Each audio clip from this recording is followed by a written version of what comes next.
現在外船に対して、巡船筑後 The Japanese Coast Guard warning a boatload of activists not to approach Japanese territorial waters around the Senkaku Islands, which the Chinese call the Diaoyu Islands. In recent months, the coast guards of various nations have squared off around these islands. Boats have been rammed, water cannons have been fired. Confrontations like these have become commonplace in the East China Sea over this group of uninhabited islands, claimed not only by Japan and mainland China, but by the Republic of China on Taiwan. The ROC government's Vice Minister for Foreign Affairs, Gu Yudong, talked about the confrontations to reporters in Taipei recently. We believe that the DIAOYUTAI Islands belongs to the Republic of China. So of course we have the right to have our fishing boat to travel in that area. You mentioned about the firing of the water cannon. But don't forget one thing, we didn't fire in that in the first place. The Japanese vessels, they fired the water cannon against our fishing boat, and so we were forced to respond it. The argument for the Republic of China's claim is complex and dates back to the 1895 Treaty of Shimonoseki, when China's ruling Manchu dynasty was forced to turn over Taiwan and its adjacent islands to Japan. The DIAOYUTAIs, which lie closest to Taiwan off Taiwan's northeast coast, were part of the deal. DIAOYUTAI, why we say DIAOYUTAI is part of China? Because DIAOYUTAI had always been a part of China and part of Taiwan. Stephen S.F. Chun is a former representative for Taiwan in Washington and currently an advisor to ROC President Ma Ying-jeou. He says the Republic of China's claim to the Diaoyu Islands is firmly grounded in international law.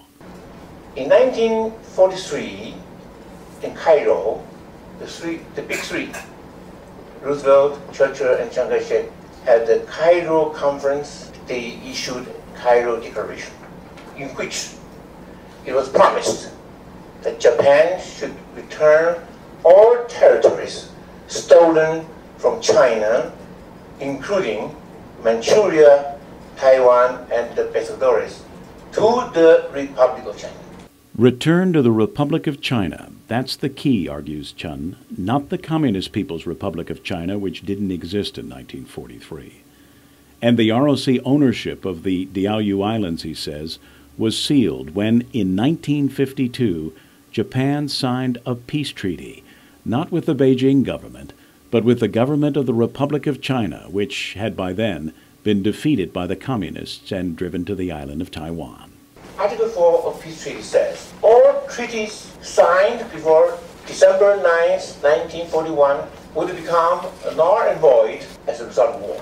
In other words, the Treaty of Shimonoseki, ceding Taiwan to Japan, became null and void on the signing of the Separate Peace Treaty in 1952. The treaty no longer existed. The territory ceded would have to be reverted to the original owner, which was the Manchu dynasty. But Manchu dynasty collapsed, and who was the successor state to Manchu dynasty?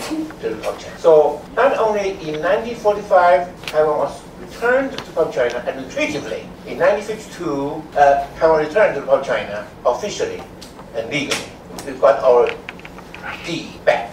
However, the problem was that Okinawa was still occupied by the U.S. military following the Second World War, and the U.S. didn't return Okinawa to Japan until 1972.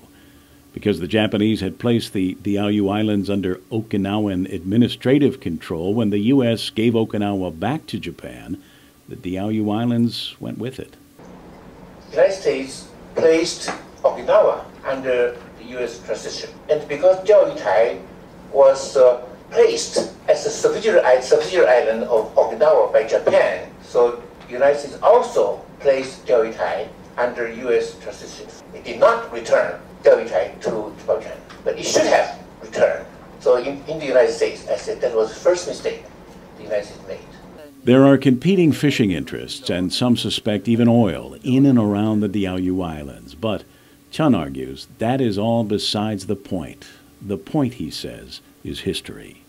It's a long view. They started aggressive wars. They started war of invasion. Germany now is a recognized leader of Europe. Why?